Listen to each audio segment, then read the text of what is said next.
Last winter, my girlfriend Emily and I decided to treat ourselves to a romantic getaway at a ski resort in the Rockies. We'd both been working long hours and wanted a break.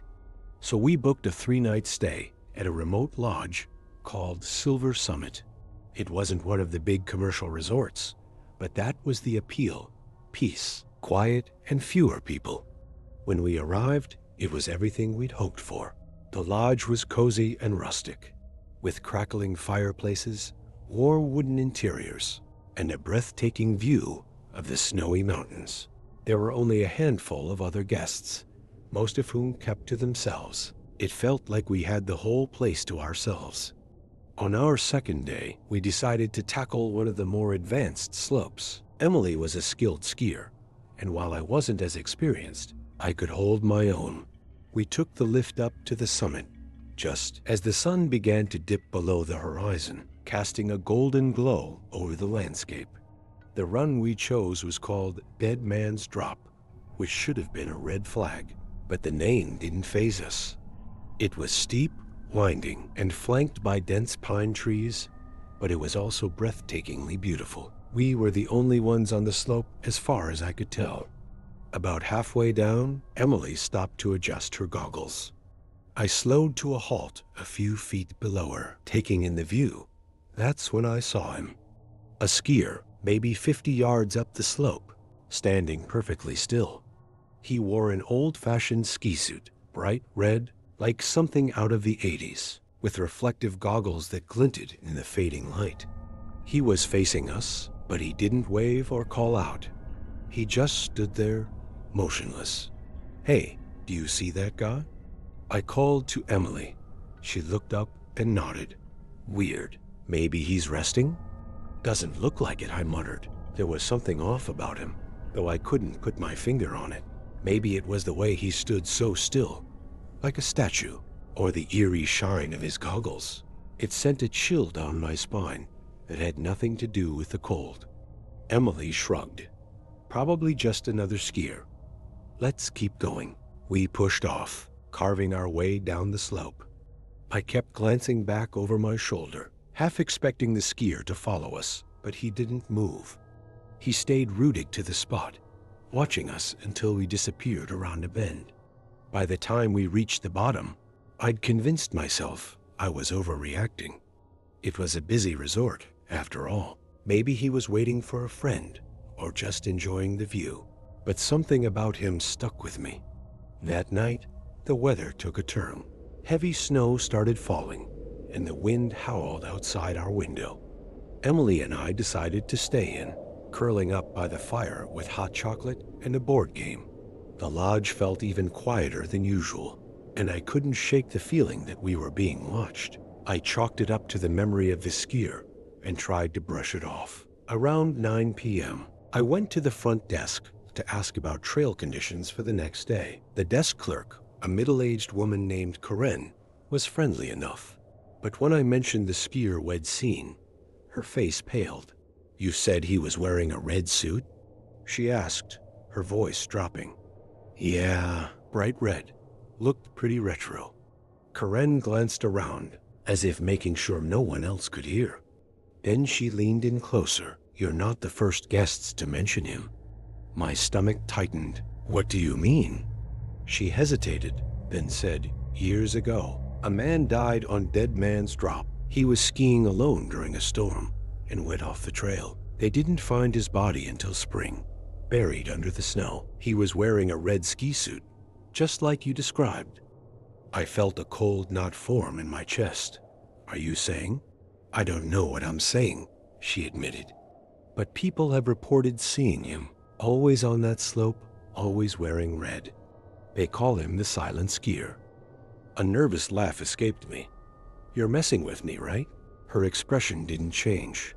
"I wish I was." I went back to our room and tried to shake off what Karen had told me. Emily noticed my unease, and I ended up spilling the whole story. She laughed it off, calling it a resort urban legend.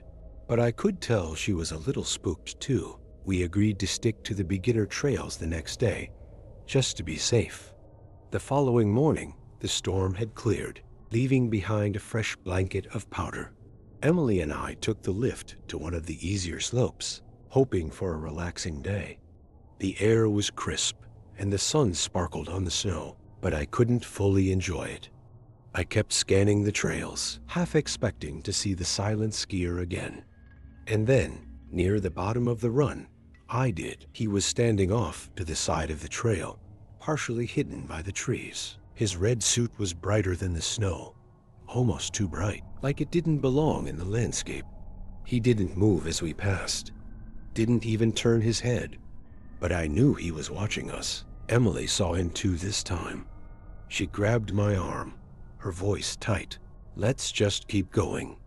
We didn't stop until we reached the lodge. Both of us were shaken, but we tried to laugh it off, telling ourselves it was just some weird guy with bad taste in ski gear.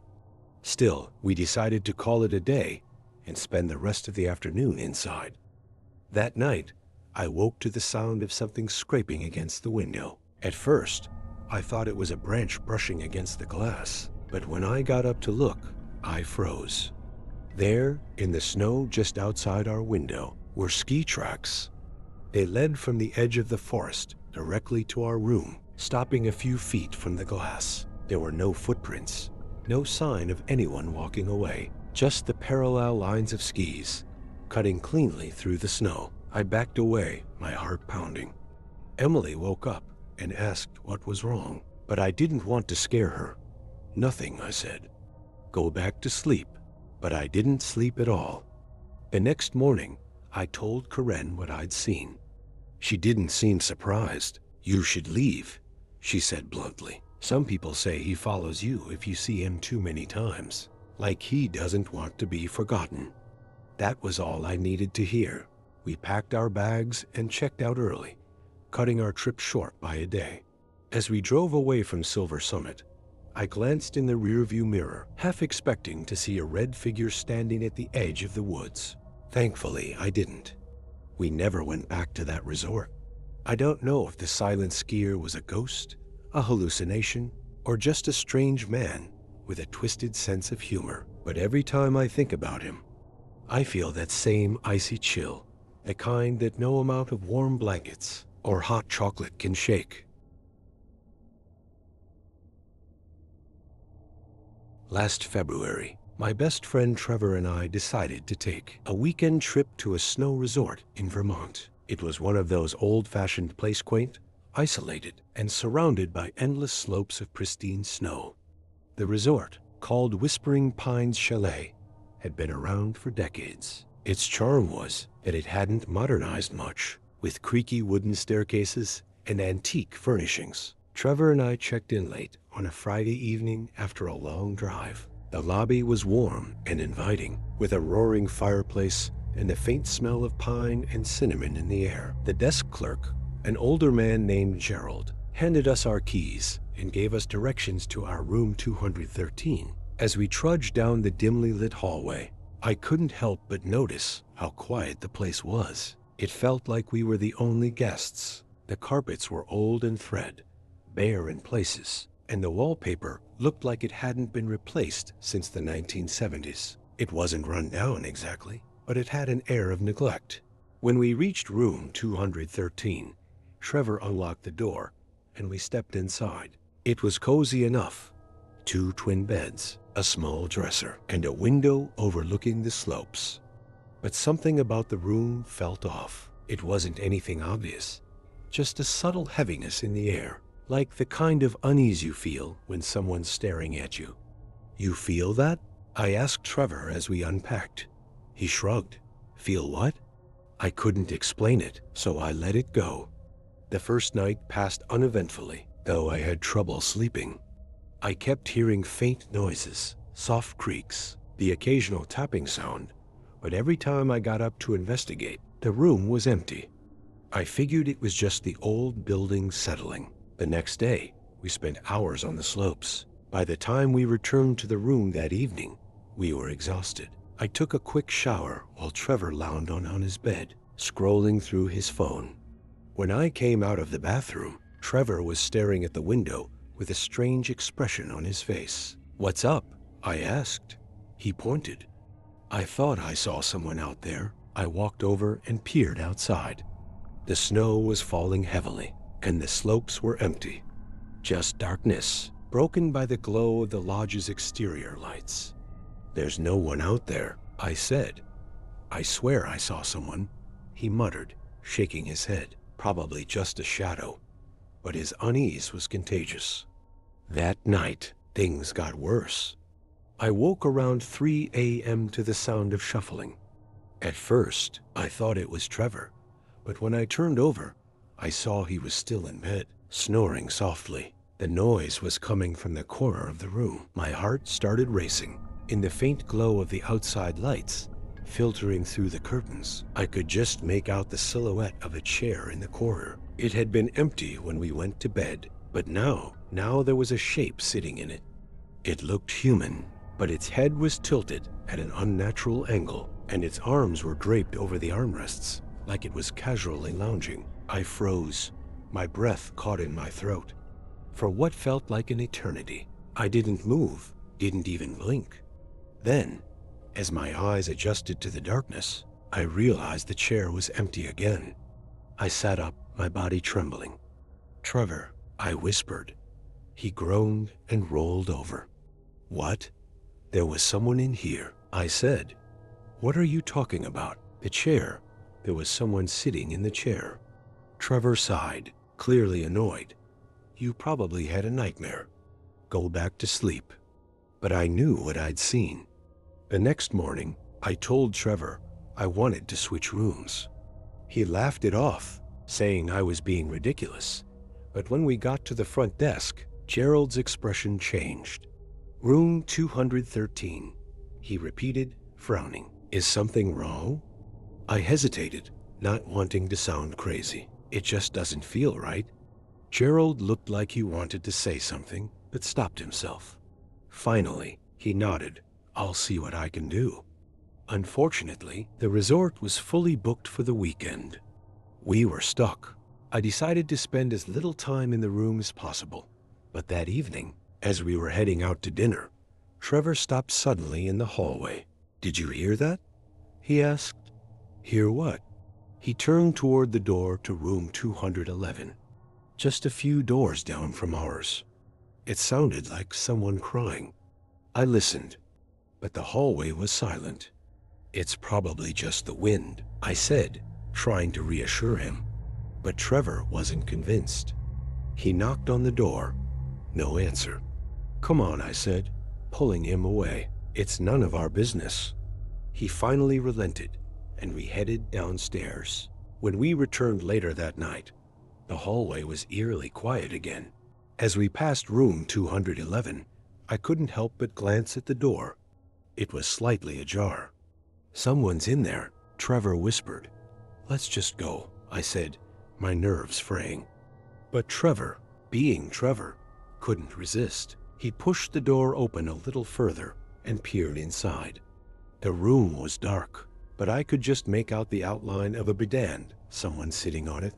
"Hello?" Trevor said, his voice shaky. The figure didn't move. "Sorry," Trevor stammered, pulling the door shut. "Didn't mean to bother you." We hurried back to our room, locking the door behind us. That night was the worst of all. I woke again around 3 a.m., but this time, it wasn't the shuffling that woke me, it was the sound of breathing.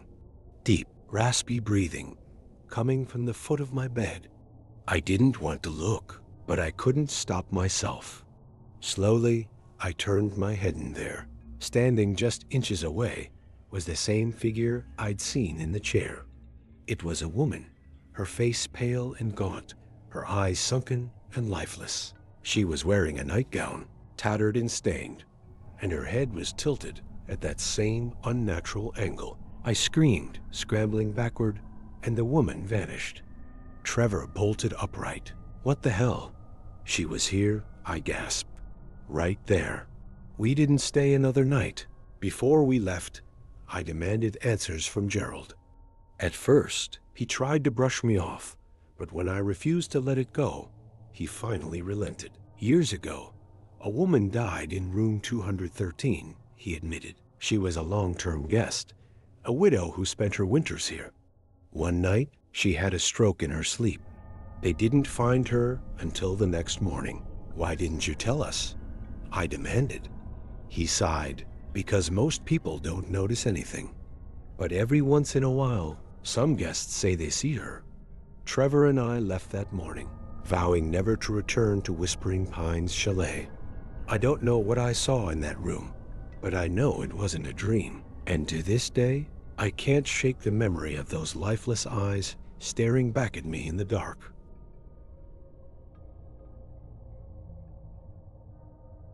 Last December, I took a solo trip to a remote snow resort in Colorado. I had just gone through a rough breakup and thought some time alone in the mountains would help me clear my head. The resort, Mountain Peak Lodge, was smaller than I expected, just a central lodge. A dozen cabins scattered around the property and a few ski trails. Its isolation was its selling point. No crowds, no noise, just snow-covered wilderness.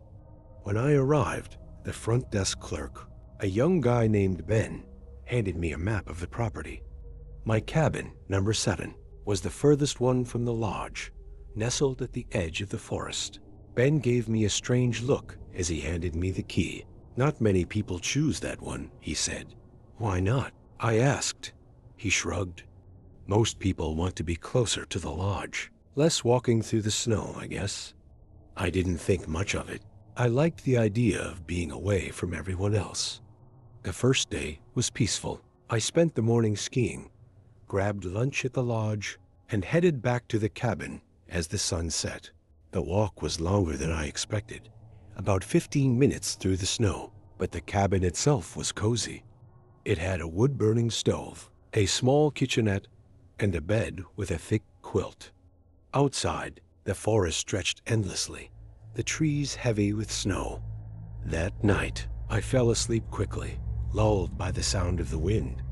But around 2 a.m., I woke up to a strange noise. It sounded like something scratching at the cabin door. I froze, my heart pounding. For a moment, I thought it might be an animal, a raccoon or a stray dog. But as I lay there listening, the scratching turned into a soft, deliberate knock. Hello? I called out, my voice shaky. No answer. I grabbed my phone and shined its flashlight toward the window, but all I could see was the reflection of the room. The knocking stopped after a few seconds, and I convinced myself it was just the wind or a branch brushing against the door. Still, I couldn't shake the unease. The next morning, I mentioned the incident to Ben when I stopped by the lodge for breakfast. Probably just wildlife, he said, but he wouldn't meet my eyes. It happens sometimes out here. Do people ever wander near the cabins at night? I asked. Ben hesitated. Not usually. Everyone knows it's easy to get lost after dark. His answer didn't reassure me. That day, I explored one of the hiking trails instead of skiing. The snow was deeper than I expected, and the trail wasn't well marked. After about an hour, I realized I hadn't seen any trail markers in a while. The forest was quieterly so. No birds, no rustling leaves, just the crunch of my boots in the snow. As I turned to head back, I saw something that made my stomach drop. About 30 feet off the trail, partially buried in the snow, was an old cabin. It looked abandoned. Its roof sagged, and the windows were boarded up. But what struck me was how similar it looked to my cabin, like an older, more decrepit version. Curious, I approached it. There were no footprints around, no sign that anyone had been there in years. The door was slightly ajar, and as I stepped closer, I could see scratch marks along the wood, as though something or someone had tried to claw their way inside. A chill ran down my spine. I snapped a quick photo with my phone and hurried back to the trail. That evening, I stayed at the lodge longer than usual, chatting with Ben and a couple of other guests. I didn't want to go back to the cabin, but eventually, I had no choice. By the time I made the walk through the snow, it was pitch black outside. As I approached the cabin, I noticed something strange. The light I'd left on in the living room was off. At first, I thought the power had gone out, but when I stepped inside, I realized the light switch had been flipped off. My stomach twisted. I was certain I'd left it on. I checked the door. It was locked, just as I'd left it. I tried to brush it off, telling myself I must have been mistaken. But as I sat by the stove, trying to read a book, I couldn't shake the feeling that I wasn't alone. That night, the knocking returned. It started around midnight, soft and slow, like someone tapping their knuckles against the wood. This time, I didn't call out. I grabbed a kitchen knife and crept to the door. My heart was pounding so loudly, I thought it might drown out the sound. The knocking stopped. I waited, straining to hear anything outside, but there was only silence. Finally, I opened the door a crack and shined my flashlight into the darkness. The snow was untouched, no footprints, no sign of anyone or anything. But when I looked down, I saw fresh scratches on the doorframe, long and deep, as if made by a claw. I slammed the door shut and pushed a chair against it, barricading myself inside. The next morning, I went back to the lodge and showed Ben the photo of the abandoned cabin I'd found. "That's the old staff cabin," he said, his face pale. "We stopped using it years ago. It's not safe." "Why does it look just like mine?" I asked. Ben hesitated. "It was built at the same time as the guest cabins, but there were incidents. A staff member went missing from that cabin a long time ago. After that, no one wanted to stay there." "What kind of incidents?" I pressed. He shook his head. "Look, if you're not comfortable in your cabin, I can move you closer to the lodge." I agreed immediately. That night, in my new cabin, I finally felt safe. I kept the curtains closed and locked the door, but I managed to sleep through the night. The next day, I decided to cut my trip short. As I was checking out, Ben pulled me aside. "Did you notice anything unusual at your old cabin?" he asked. I hesitated, debating whether to tell him about the knocking and the scratches. In the end, I just nodded. Ben sighed. "You're not the first. A few years ago, a guest staying in that cabin disappeared. They found his car still parked outside, but no sign of him. After that, we stopped renting it out for a while. But people forget, and management," he trailed off, looking uncomfortable. I left Mountain Peak Lodge that morning, driving down the winding mountain road with a knot in my stomach. Later, when I looked through the photos on my phone, I noticed something I hadn't seen before. In the picture of the abandoned cabin, there was a faint figure standing in the doorway, a shadowy silhouette, just barely visible. I don't know who or what it was, but I'll never go back to that resort to find out.